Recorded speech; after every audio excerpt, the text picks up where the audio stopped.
Maybe we should call the doctor. That's how we found a leave. Take it every 8 to 12 hours. Tylenol's not 8 to 12. Advil's 4 to 6. I have to take up to twice as many a day. She took a leave, and that was that. She's a wonderful daughter. Thought I was feisty. Aleve. All day strong, all day long. Join Dave Selesky weekday mornings for News Channel 8 weather. From NBC News in Washington, this is Meet the Press with Tim Russert. Welcome again to Meet the Press. Our issues this Sunday morning. It's springtime in Bosnia. What fate now awaits the nearly 20,000 American men and women stationed there? We'll talk to the Secretary of Defense, William Perry, who is in Sarajevo this very morning. Then we'll turn homeward and talk presidential politics. It's Clinton versus Dole, but how will the race be complicated by Perot, Nader, and Buchanan? We'll talk to the chairman of the two major parties. For the Democrats, Senator Chris Dodd. For the Republicans, Haley Barbour. And in our political roundtable, some insights from three reporters who've traveled the country with the candidates. David Broder of the Washington Post, and Gwen Eiffel and Lisa Myers of NBC News. And in our Meet the Press Minute, former Senator Ed Muskie, the man from Maine, died this week at age 81. 28 years ago, he appeared on Meet the Press and spoke about his political convictions and his family. American troops in Bosnia, how are they doing? I spoke this morning with the Secretary of Defense from Sarajevo. Mr. Secretary, good morning. We've been told that when the snows melted and springtime came in Bosnia, it would be a very dangerous time for our troops. Is it? Tim, since the first day we've been in Bosnia, there have been dangers.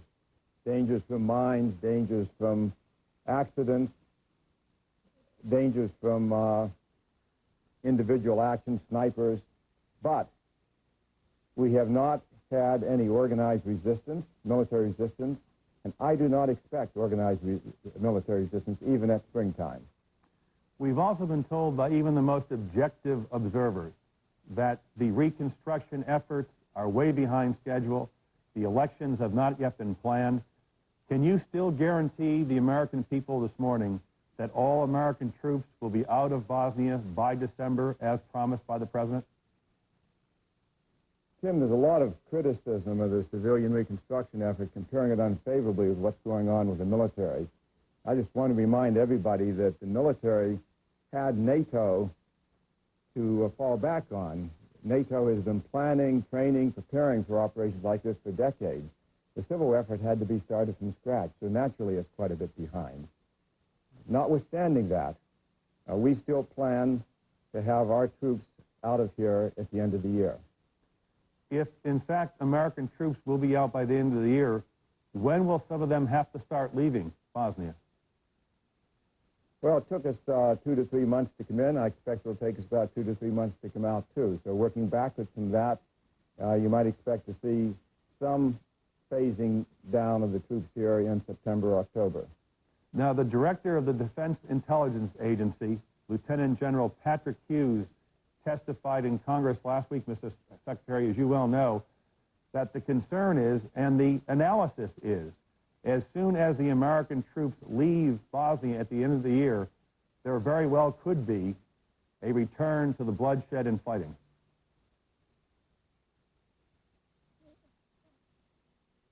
I think we need to consider, Tim, that the two efforts that are going on in parallel here, the military and the civil reconstruction effort. The military effort is going very well. I just came from Tuzla, and I could not be more pleased with how effectively the military effort is going, and I expect it to continue to go.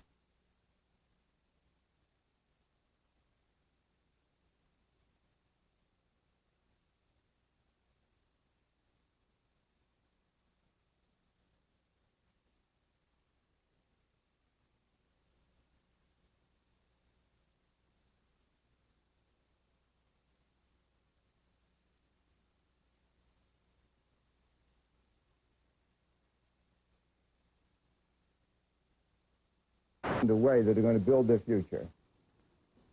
But aren't you concerned, Mr. Secretary, that if we leave in December and the reconstruction efforts are far from complete, there will be a return to the bloodshed and slaughter that we saw for so many years, And your own intelligence agency is, in fact, predicting that.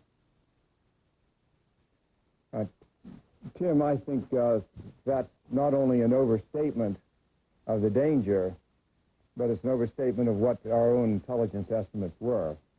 There's no question that that next year or the year after, any time, there's always a prospect of war breaking out again here. But I think that's mischaracterizes the real risks and the real danger.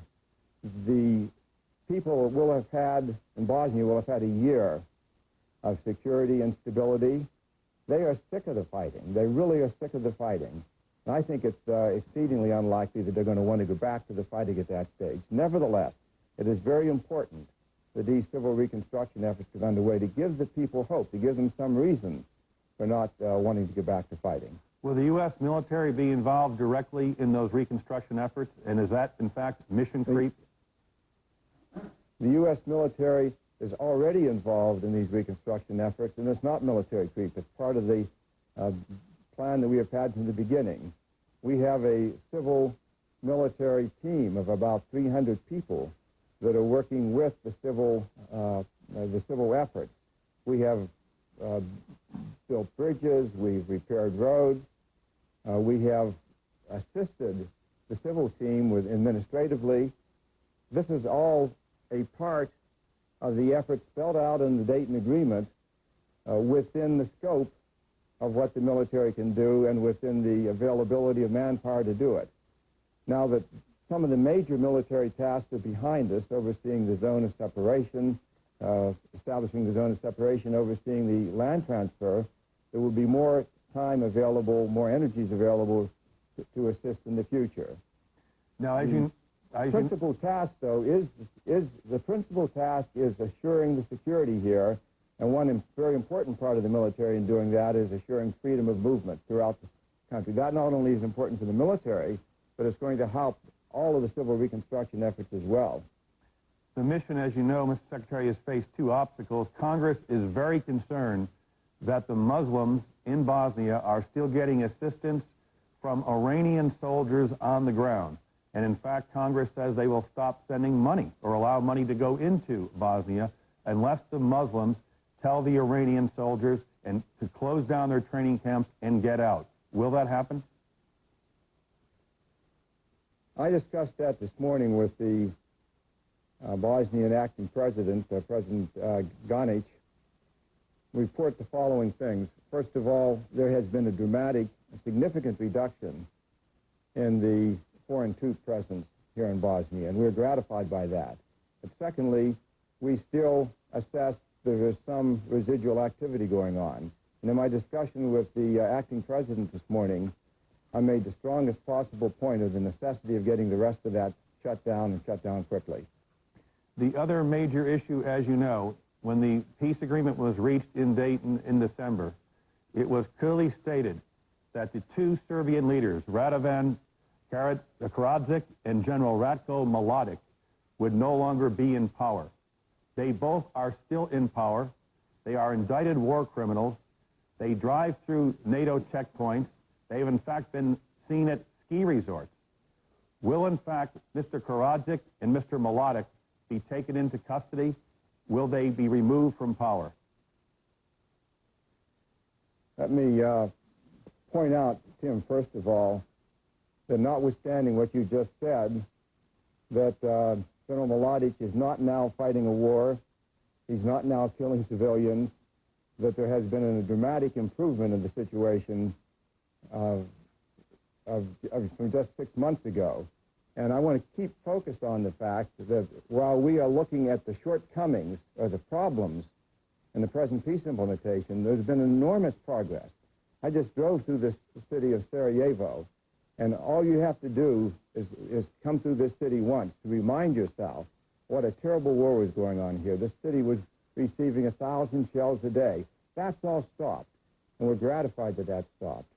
Now, the best that I can tell you at this stage about Mladic and Karadzic is that I'm confident that they're not going to be in any positions of power. They're not going to be in any governmental positions by the end of the year. Can, in fact, you have a true peace in Bosnia as long as they remain in the country and not brought to justice for their war crimes?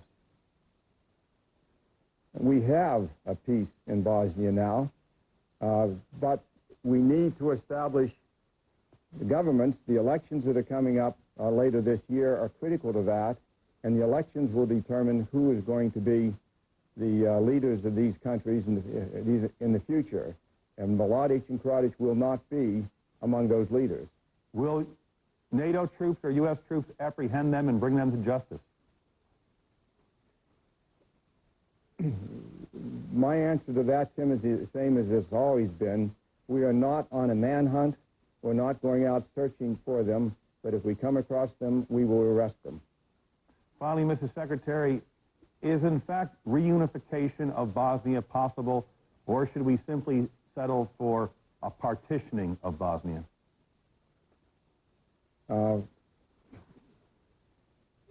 partition of Bosnia it would be better than the war. A unified Bosnia would be the best of all. The Dayton Agreement made a unified Bosnia possible, but it is up to the Bosnians to take advantage of that possibility. We cannot force a unified Bosnia, but the Dayton Agreement does make it possible. And in the meantime, the fighting has stopped and the killing has stopped, and that has been one of the major achievements already in pocket.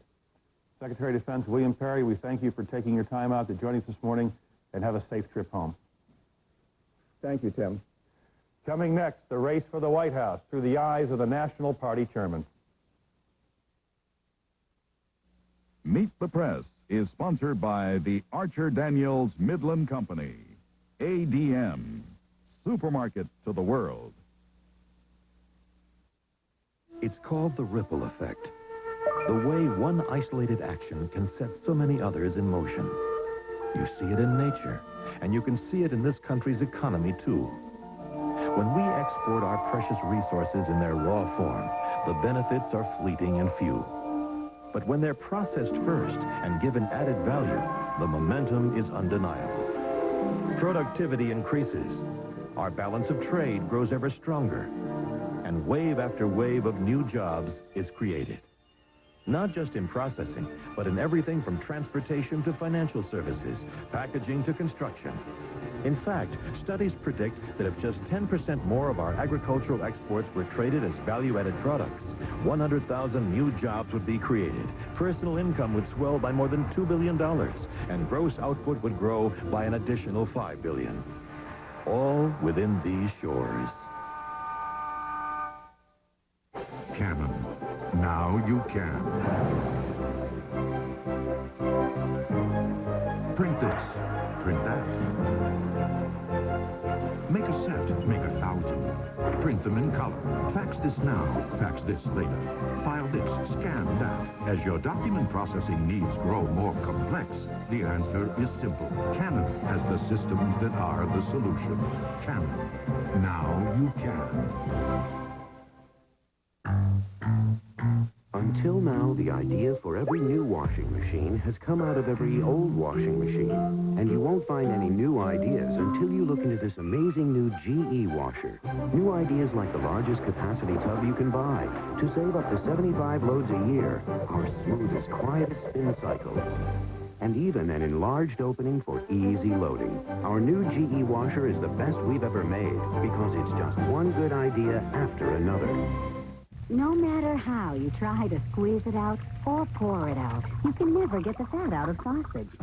Try all-vegetable breakfast links from Green Giant with 81% less fat than pork sausage, so you get the flavor, Ho, ho, ho. not all the fat. Cook up hamburger and you get a whole lot of something you don't even want. Try all-vegetable harvest burgers from Green Giant. They've got far less fat than hamburger, so you get the flavor Ho, ho, ho. without all the fat.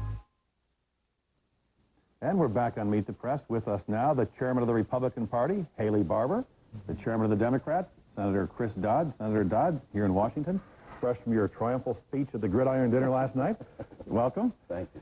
Let me give each of you 10, 15 seconds. Lay out the rationale, Senator Dodd, why should Bill Clinton be reelected? Well, because he's put the country back on its feet again. We're heading in the right direction, and people, I think, want to re-elect him because he's doing a good job. Mr. Barber, why should Bill Clinton not be reelected? Well, because although candidate Clinton promised the American people what they want and what the country needs, lower taxes, smaller government, less spending, welfare reform, when the Republican Congress passed all of those things, Bill Clinton vetoed his own promises. We need a president who stands forward for the right ideas and then follows through, and what we have is one who says whatever people want to hear and then does something totally different. Senator Dunn? Well, quite the contrary. Listen, Ronald Reagan had a misery index. He used to talk about inflation and unemployment. It's the lowest it's been in 28 years. 8.5 million new jobs created. We've reduced the size of the deficit. It's the lowest it's been in years. He inherited a $4 trillion debt, arrived here 37 months ago, and was delivered a huge debt. And he's cut it down substantially, cut it in half, in effect. Bob Dole's been here almost 37 years and helped accumulate that debt. He's got the country moving in the right direction and putting America back to work, and that's what people want. Mr. Barber? Well, of course, the national debt is going to go up more under Bill Clinton in 4 years than it went up under any 4 years under Ronald Reagan or even the 4 years under George Bush. Chris and the Democrats, President Clinton, think this economy is wonderful. In fact, family incomes have gone down every year under the Clinton administration. There's a middle-class squeeze here with family incomes going down. At the same time, we have record taxation in the United States. That's why the Republicans passed tax cuts for working families, because we want people to earn more and get to keep more of what they earn. What they're saying happens just the opposite. They are earning less, and the government is taking more. A record 38%.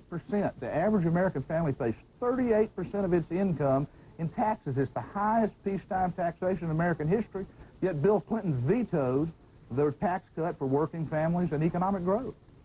Senator Dodd, let me bounce a name off you. Ross Perot. Mm-hmm.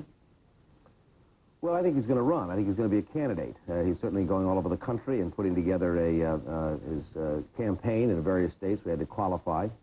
I think he might like to have someone else run, but he can't give his money to someone else. He'll have to use his own money. So I think he has to be the nominee. And while Haley Barbour and others get catatonic when you mention his name, frankly, I'm not sure how it works out in November 5th. I've seen recent surveys which indicate that Perot voters actually would break for Clinton, were Perot not in the race.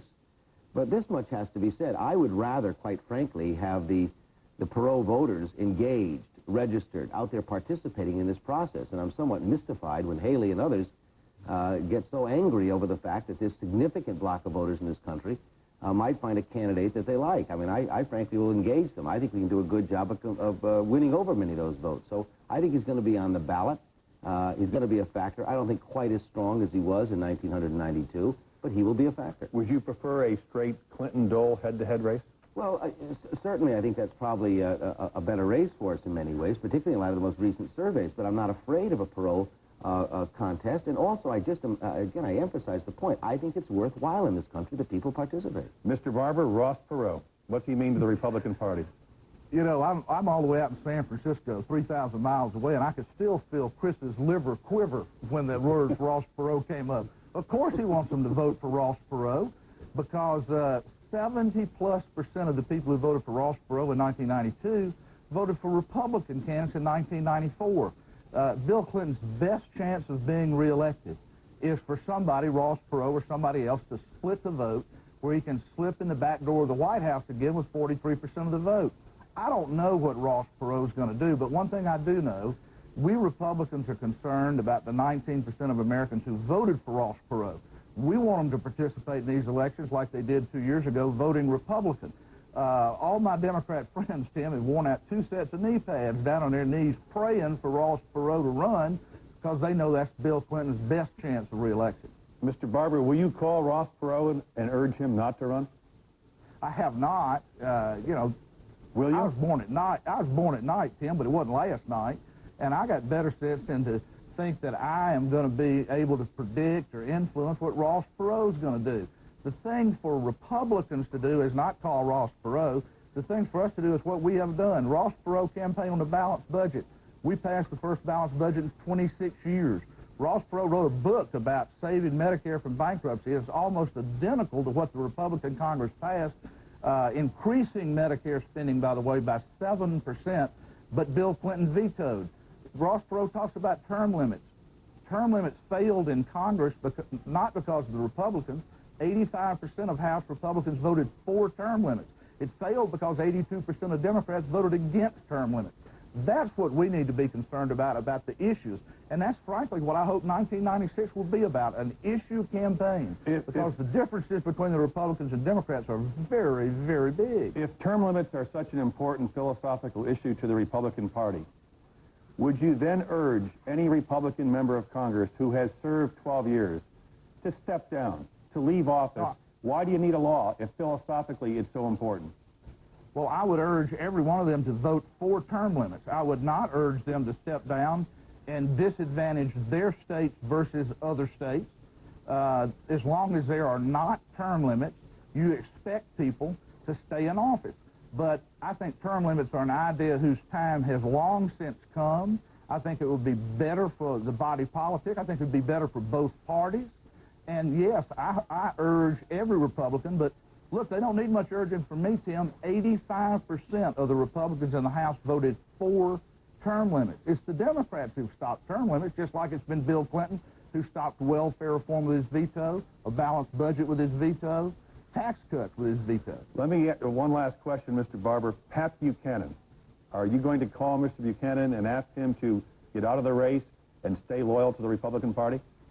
I have not done that. You know, we had a number of candidates who ran and ultimately withdrew, and I'm very proud of the fact that I didn't ask a single one of them. I think somebody who runs for president deserves to be accorded the opportunity to get out of their own volition, and I didn't ask any of those candidates to get out. I haven't asked Pat to get out.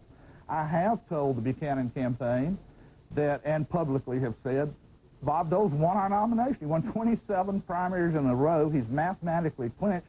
And so now we're going to treat him as the nominee. Our nomination contest is over. And I hope Pat will spend the spring and summer doing what 99% of Republicans around the country will be doing, and that's trying to get ready to beat Bill Clinton and send him back to Arkansas or Hollywood or wherever he's going to go. David Broder? Mr. Barber, let me ask you about your nominee, Senator Dole.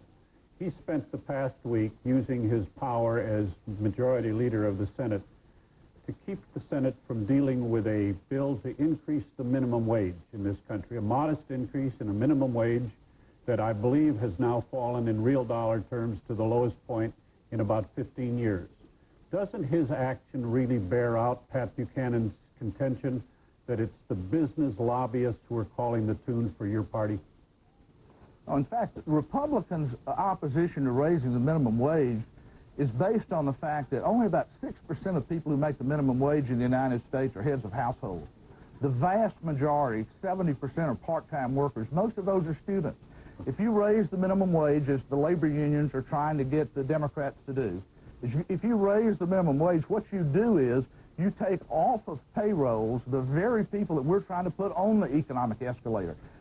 Young people, particularly young minorities, Hispanic and African-American students and young people who are getting their first job. That's who gets hurt when you do this. You cost hundreds of thousands of jobs, and the people who don't get those jobs are almost entirely young people, their first job, a part-time job. We do have a problem with incomes in this country. Family incomes have gone down every year under Bill Clinton, but it's not because of minimum wage laws.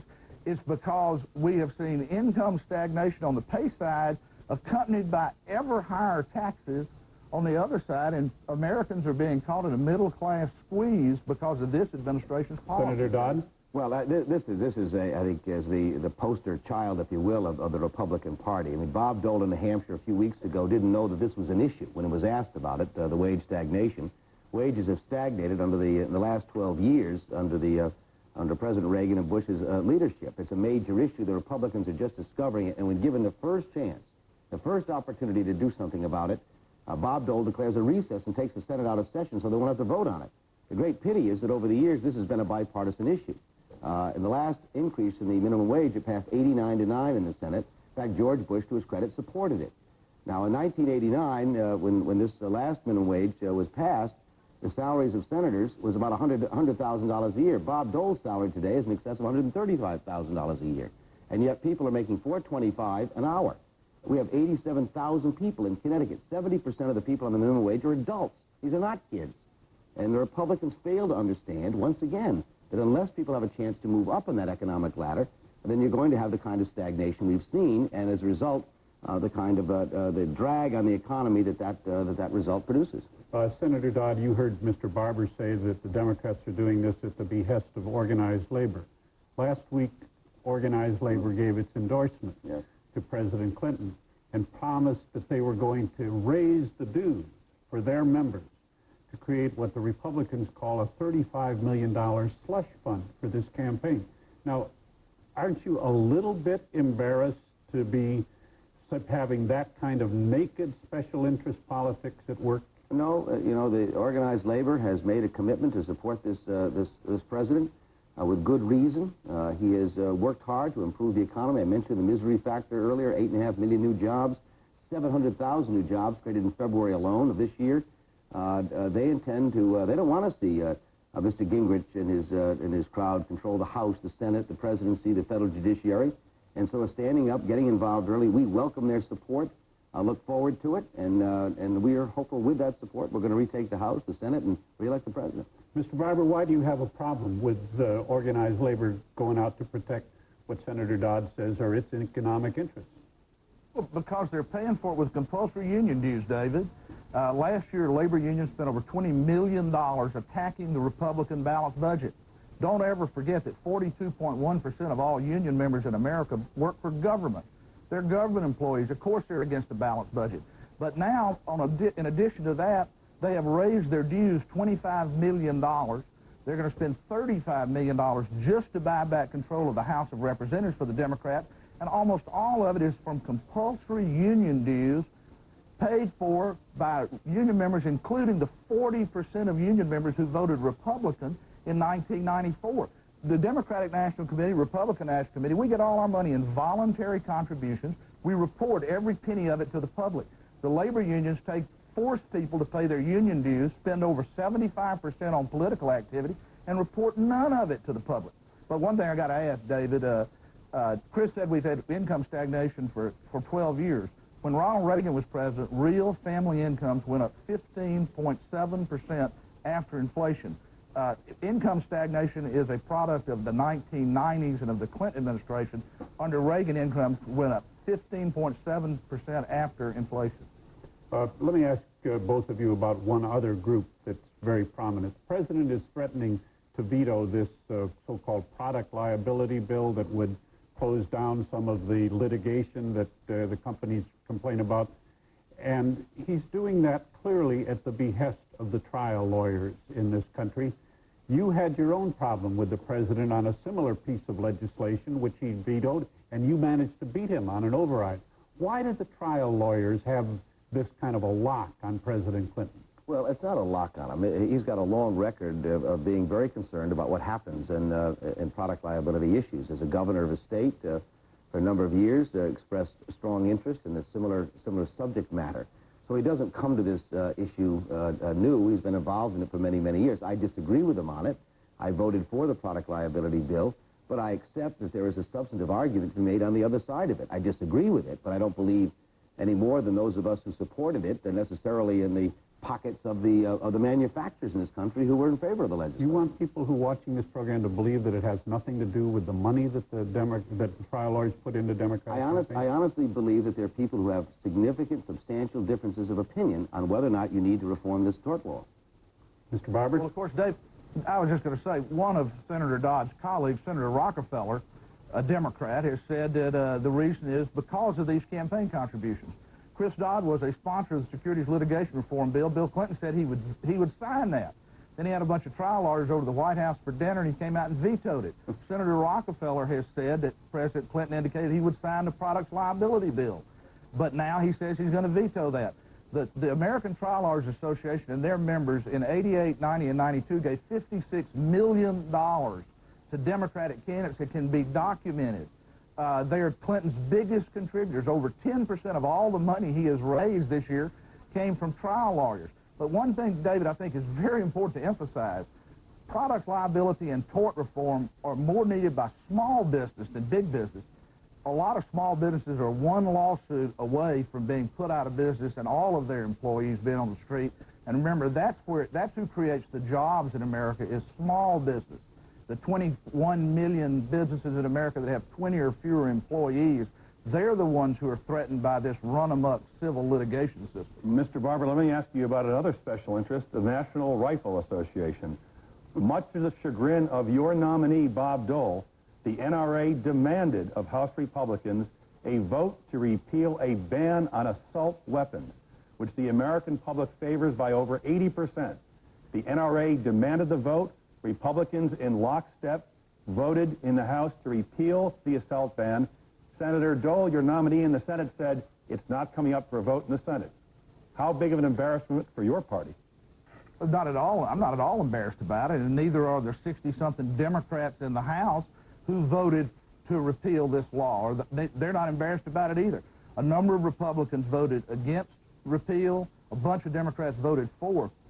The Speaker said before this session of Congress started that there would be a vote on this. It is a disagreement among people, but I will tell you one thing we all ought to learn.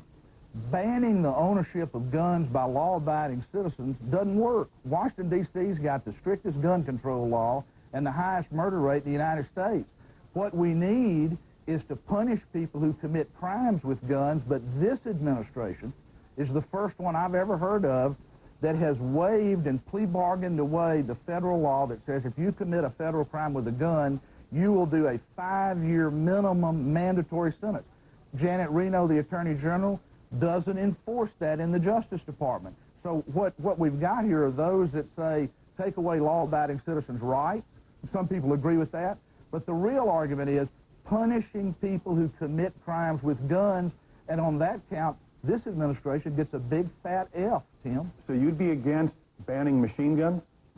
Machine guns are already illegal. No, but if they've you're... been no, well, just wait a minute. They've been illegal since 1934. That's my point. Automatic weapons have been illegal in this country since 1934. But this is not about automatic weapons, Tim. These are about weapons I understand that, but if that are legal unless they are configured in a certain way. So what you've got is a great big loophole that let virtually all of these guns come back on the street legally. But do you believe that the people who use the guns in crimes, that's the solution. Do you believe that taking away a citizen's right to having a machine gun violates his Second Amendment rights? No. Senator Dodd? Well, listen, this is just take it all together here. We have a filibuster to stop a vote on minimum wage. The Kennedy-Kassebaum bill on health care reform, Bob Dole doesn't allow us to come up. You have the Republicans pushing an assault weapon ban. We had 50 hearings on Whitewater for the last 2 years, 10 on Waco and Ruby Ridge. We've had almost no hearings on Medicare and health care, none on job creation. This Congress and the people who want to run this country have so off track from what most people in this country are interested in, getting back to work, getting wages and salaries up, worrying about their health care, their children's education. And yet almost every issue we've seen in the last number of weeks and months, the Republican leadership in Congress is taking this nation in a direction most people don't want to go in. Now, Haley doesn't want to talk about that, but when you don't focus on the issues that real people care about, then I think in 30 weeks from today you're going to have a change in control in Congress and the president's going to get reelected. Mr. Barber, final question before you have to go. Every conversation I've had with a Clinton administration official or a Democratic campaign official, they want to talk about Newt Gingrich. It's as if it's a Dole-Gingrich ticket. How big of an issue is Newt Gingrich going to be in the November election? Well, I think the real issue in the November election will be issues. President Clinton this week is going to veto a bill that prohibits 9th-month abortions. The Democrats talk about the Republicans being extreme. You know, here's this extreme 9th-month abortion that Congress is trying to prohibit. Bill Clinton's going to veto that. Bill Clinton has vetoed tax relief, a balanced budget, welfare reform, said he'd even veto a welfare and Medicaid reform bill that every Democratic governor in the country has endorsed. What we've got is not a do-nothing Congress led by Speaker Newt Gingrich and Senator Bob Dole. We've got a Congress that has done things past the first balanced budget in 26 years and on and on. What we have is a say-anything-but-do-nothing president who promises people whatever they want to hear, but then vetoes his own promises. That will be the issue, Tim, in November, not Haley Barbour or Newt Gingrich or Chris Dodd.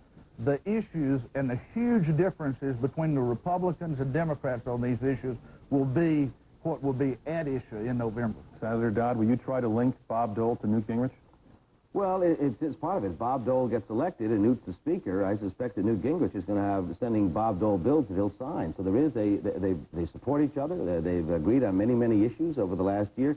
Bob Dole wants to distance himself from Newt Gingrich, tries to all the time on issues like the assault weapon ban, but then goes out and solicits that support. So whether he likes it or not, they're linked. Prediction, Clinton by a whisker or a landslide? Well, it's too early to tell, but we're in certainly a lot better shape than we were a number of months ago. This Congress, the Republican-controlled Congress, is seen, even by moderate Republicans today, as too extreme, going too far. I think that's been borne out by their agenda, the issues that they care about. So I think there's a very good chance the president's going to get reelected, but I wouldn't want to predict this morning by what margin. Chairman Barber, Dole by a whisker or a landslide? I think this will be a very close election. Somebody will win by a percentage point or two. The map favors us, but it's going to be very close, and it's probably going to boil down to a handful of big states, California and some big states in the industrial Midwest and Northeast.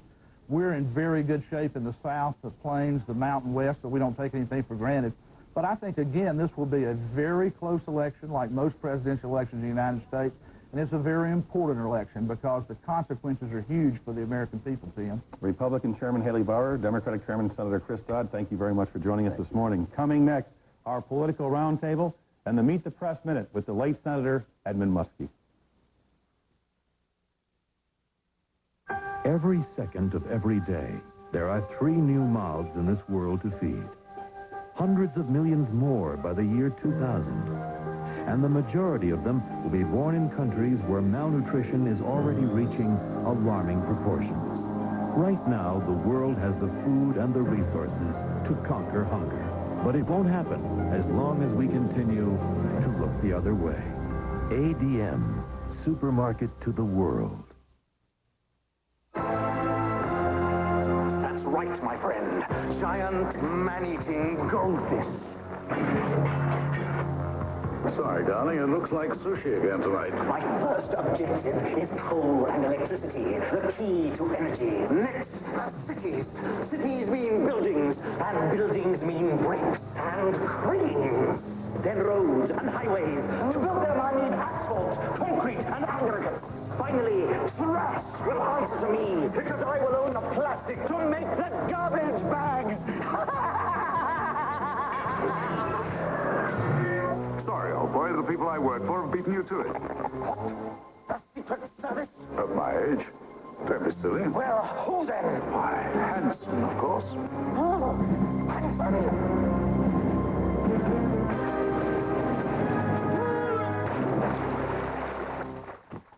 What do you suppose is eating him? The event is the canoe kayak slalom race. We built an entire new river in the middle of wilderness. No water, no electricity.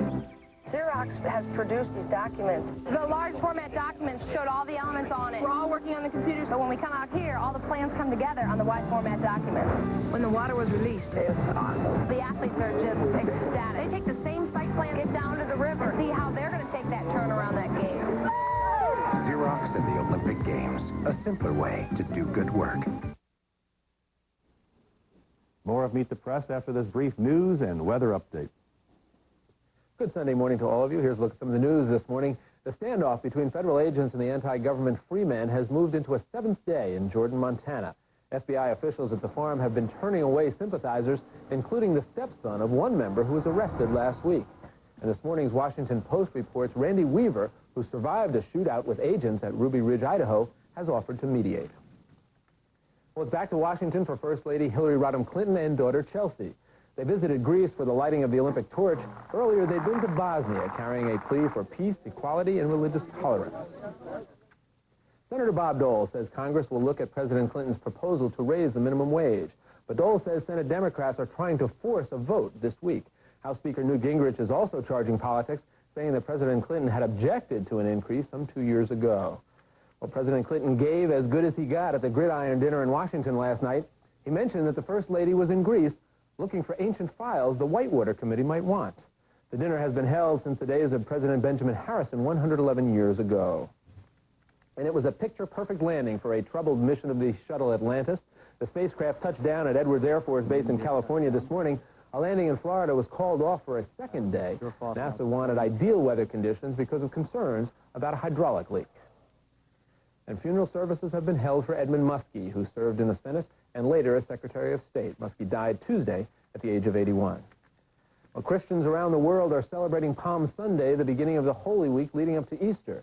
At the Vatican, a parade of palm leaves and olive branches to remember Christ's triumphant ride into Jerusalem. Pope John Paul celebrated Palm Sunday services and appealed for the release of 7 Trappist monks who have been kidnapped in Algeria. Let's look at the news this Sunday morning. Now let's take you back to Tim Russert in Washington.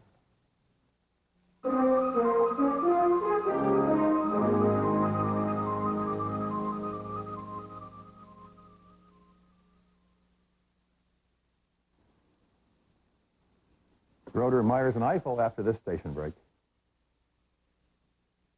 This week, a rare glimpse behind the scenes of the Vatican into the mystery of the Catholic Church.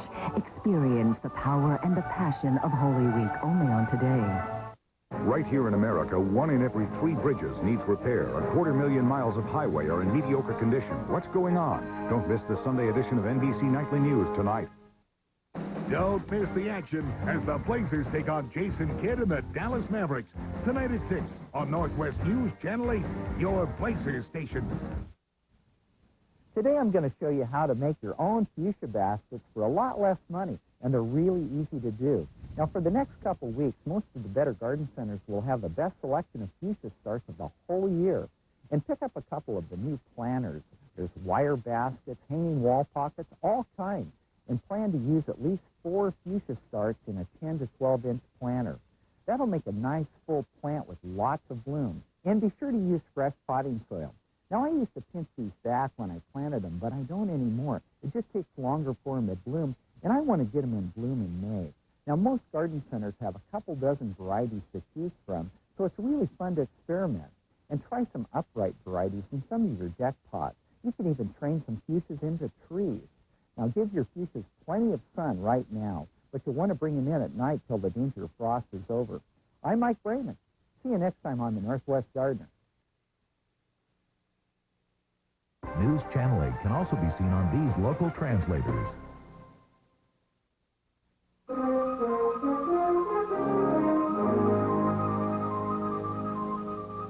And joining David Broder are 2 women who've been on the road the last few months covering the presidential campaign for NBC News.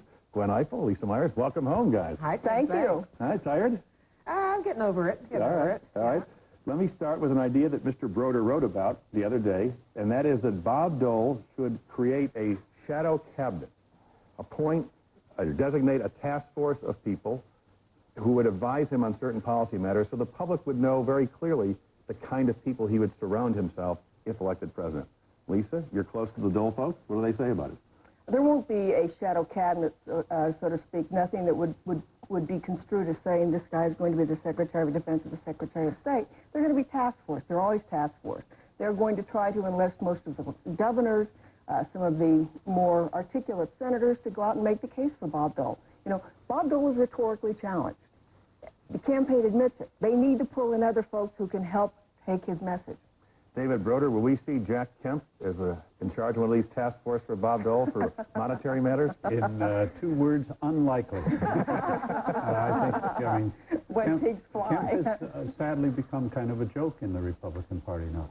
Hasn't he worked at it, though? Was that probably his intent? I mean, he made a kind of a clear decision to endorse somebody at the worst possible time and take himself out of the running. But Jack Kemp is always well-meaning, but nonetheless he's going to pay a political price, at least according to Bob Dole. David, what do you think is going to happen? Will Senator Dole surround himself or appoint or designate certain people as potential cabinet holders? No, I think Lisa is exactly right that they're going to be very cautious about doing anything that looks as if they're forming a government. But I do think it is really to his advantage to pull in a prominent way, not just in the usual sort of, well, we'll have surrogate speakers out around the country, but in a prominent way, the people, the governors, the foreign policy team from the Reagan and Bush years, which was very credible to the people of this country, and some of those senators who he's worked with who can go out and say to the American people in ways that Dole has trouble saying himself, This man is a real leader. Gwen Eichel, you've had a roller coaster ride with a fellow named Pat Buchanan. It was kind of fun. You've toured the country with him. What's he going to do? Well, he's retired to McLean, Virginia, to write the McLean Manifesto. If ever there were a more elitist term for a populist guy, I can't think of it. He's been uncharacteristically quiet. He's gone back to figure out what he's going to do next, but he only has a few choices. One of his choices is to kiss and make up with Bob Dole, which he's kind of closed off the door to, at least for now. One of his choices is to form an independent party, which he doesn't really have the money to do, the ballot access being the most incredible part of it. And the second part being something Ross Perot pointed out, which is that as a primary candidate, he is disqualified from running in a lot of states as a general candidate in another party, sore loser rules. So Pat Buchanan is going to try to do what Jesse Jackson did in 1988 and 1984, which is show up at a convention in San Diego and make a mess. I just don't know that he has the leverage to do it like he did in 1992. Will he endorse Dole in the end? Sure, he'll endorse Dole, and what other choice does he have? Even Pat Buchanan has said that if he left the party, it'd be a hard time coming back in the year 2000, say, if Bob Dole didn't get nominated and elected this time, or if Bill Clinton wasn't obviously able to run again, and if Ross Perot was, yesterday's news. He wants to see the chance of the year 2000. He had that glimpse for a moment of actually being the nominee and being president, and once you get that in your gut, you want to preserve all your options. Lisa Myers, Gwen raised the analogy to Jesse Jackson. I remember back in 1984, Jesse Jackson said of the Mondale campaign, I'm going to give a speech during convention week. I can do it inside the hall or outside the hall, and guess where the press will show up? Either place. Either place. How will Bob Dole handle Pat Buchanan? They haven't decided. For now, the strategy basically is to try to reach out to the Buchanan voters and ignore Buchanan. But how they treat Buchanan will depend in part on how they deal with other issues at the convention. What they want, to the extent that there is a coalescence of thinking in the Dole campaign, it is that they want to use that convention to essentially send the opposite message that came out of the 92 Republican convention. They want to send the message in this convention that Bob Dole is independent of some of the more extreme forces in his party and that he's a man of tolerance. Now, how they send that message depends on three variables: the choice of the vice president, how they treat Pat Buchanan, and whether they change the plank of the Republican platform. If they on abortion. If they choose a pro-choice vice president, then Buchanan's probably going to get treated better, and they'll leave the plank as is. But if they stick with a pro-life vice president, they may stick Buchanan, and they may change the plank. David Broder? This is a real tough challenge for political management because while I agree with Gwen that Pat Buchanan will stay in the Republican Party, largely because he thinks he has a future in that party, he is not going to make it easy for the Dole folks in San Diego. This is going to be a fairly good test of Senator Dole's political skills. David, Senator Dole went to California this week and emphasized the issue of the death penalty, going to San Quentin prison, and also affirmative action. Are those the kinds of issues that he's going to emphasize and still be able to say the Republican Party is the party of inclusion and broad base? Well, the odd thing about it is that those aren't even the issues that he can use to win California. The striking thing in the exit polls was that a quarter of the people who showed up in that relatively low turnout for the Republican primary in California said they would prefer Clinton to Dole. And those were the moderate Republicans. He has to sit back and recalibrate where he's going in California. Lisa, Senator Dole is going to engage in a legislative strategy from the floor. Is he going to try to cooperate or embarrass President Clinton? I think he's going to try to cooperate on a lot of the smaller matters. Bob Dole likes to say, I am not a talker, I'm a doer. And he wants to prove that he can get things done. He's going to pass a series of bills. Some of it started this week, lining a veto, raising the Social Security income limit. A key bill is going to be health care reform. He wants to be able to say at the end of this year, Bill Clinton promised you health care reform and got nothing accomplished. I delivered. I am a man who can change this country. Gwen Eichel, will that strategy succeed?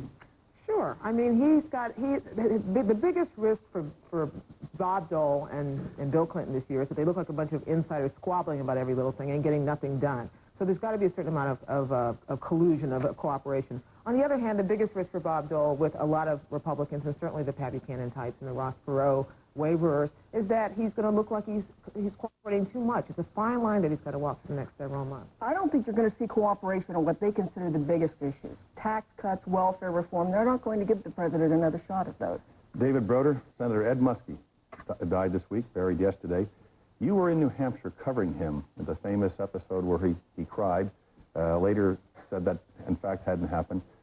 What are your thoughts about Senator Muskie and that particular incident in American political history? Well, that incident was, whatever the senator said about it, it was a very, very uncomfortable moment for him and for the American people watching it, and it sent his campaign into decline. But we shouldn't remember Ed Muskie just for that moment. He was a man who cleaned up the rivers and the water and the air in this country.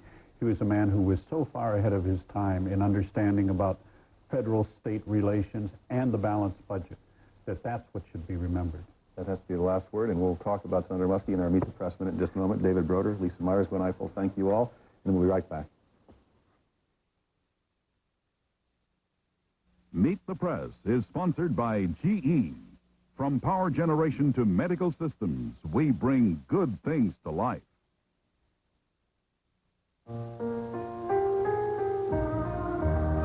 You may not think there's anything extraordinary about tying a shoe, remarkable about hanging wash on the line, or earth-shattering about walking a dog.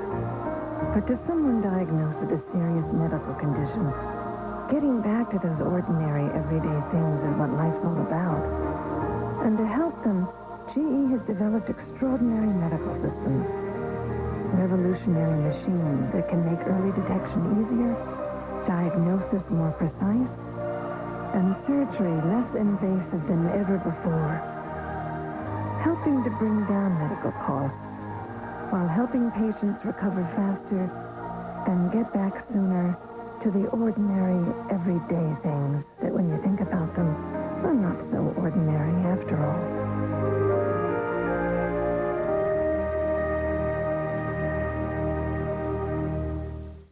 When a couple from New Jersey had problems adopting a baby from Guatemala, AT&T Language Line Associates did all the interpreting. When the blizzard of '96 blanketed the Northeast, AT&T operators worked through without relief.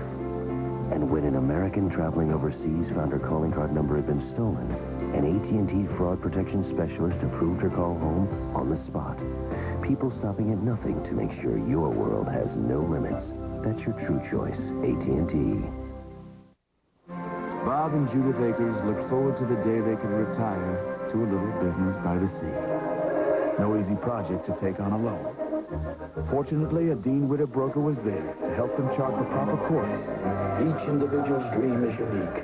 So, too, must be our solutions. Now the Akers not only have a place they can call home, others can too. Be back at 10. We'll leave the light on. At Dean Witter, we measure success, one investor at a time. Senator Ed Muskie never got to be president, but he was widely respected for being a man of conviction. When he ran for vice president in 1968 as Hubert Humphrey's running mate, he spoke passionately about the need to follow one's conscience when holding public office. If you, during your vice presidency, found yourself in fundamental disagreement with the president, would you resign? I would think that a man ought to contemplate that possibility could occur. I don't think that a man who enters any public office ought to leave his conscience behind. I think as you get into this kind of a thing, you ought to bear some things in mind, though. First of all, a man ought not to accept the vice presidential nomination until he's made a judgment as to whether he thinks that in philosophy and in approach to problems, he and the presidential candidate are compatible. I think he ought to make that decision first of all. And if the answer is affirmative, then he's in a position to enter the relationship, comfortable in the knowledge that the fundamental directions are similar, and that the disagreements that may arise will be disagreements of judgment. But notwithstanding whatever precautions a man may take in that connection, when he finds himself in the office, he could conceivably come into the situation where the policy of his administration violates his conscience. Now, we have no historical precedent along that line, but I think a man ought to contemplate that that will happen and resolve in advance what his attitude would be in that connection. I don't believe that I could, in any public office, endorse a policy that violated my conscience. Senator Muskie, in your 22 years in public life, what single thing, act, accomplishment are you most proud of? Well, I've had 5 children and raised them to the point where they pose challenges as great as those that I face in public life. But in public life, I think the thing that I take most pride in as a political leader of Maine is that we've awakened Maine people to the necessity for effective political action, broadly based, to a degree that I don't think we've known in Maine in a long time. And our thoughts and prayers are with the family of Senator Ed Muskie, who was laid to rest yesterday.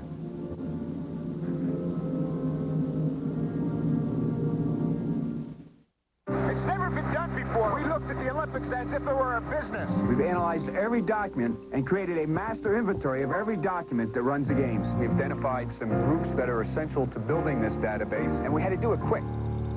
It takes over 2,000 publications to run the Olympics. We put millions of documents, millions of images on optical discs. Now we have an archive, and we can share that with the next Olympic Games. We hope that we can hand off a true legacy. Xerox and the Olympic Games, a simpler way to do good work. The infrastructure of America is in serious trouble right now. The problem is it's old. We're working our way out of the steel and concrete age to what's next. That's composites. Composites are reinforced plastics with fibrous material. It's a very light material, but a very strong material. DuPont's objective in building a composite car will be to triple the fuel economy. Big change. Being able to build things with these new materials is the most exciting process that I've ever been a part of.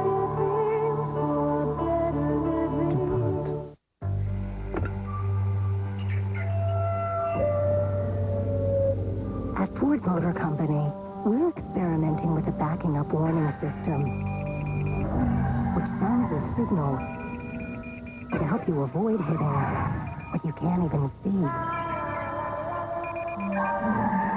Sometimes you just have to go backward to go forward.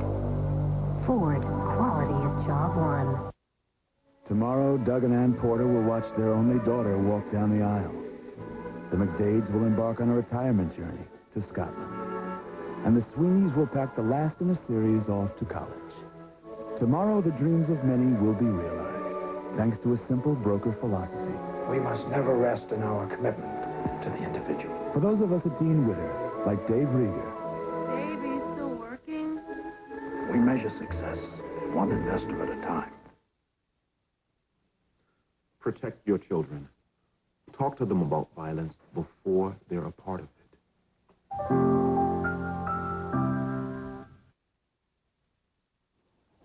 Join Ann Curry later today for the NBC Nightly News, then Dateline tonight at 7 p.m. Eastern. Start your day tomorrow with the Today program, Brian Gumbel and Katie Couric, and then the NBC Nightly News with Tom Brokaw. That's all for today. We'll be back next week. If it's Sunday, it's Meet the Press. Meet the Press has been sponsored by Dean Witter. There are many ways to measure success. Dean Witter measures success one investor at a time.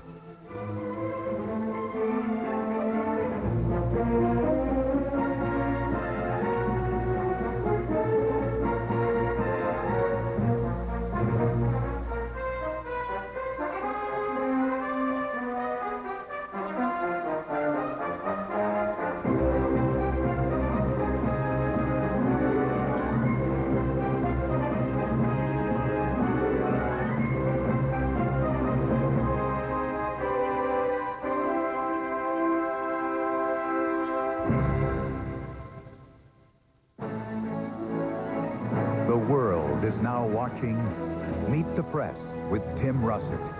NBC News, now more than ever. Couples, Els Mickelson, the world's best chase surprise leader Tommy Tolles for the PGA Tour's crown jewel, the Players' Championship, today on NBC. Some say he was... It's a hard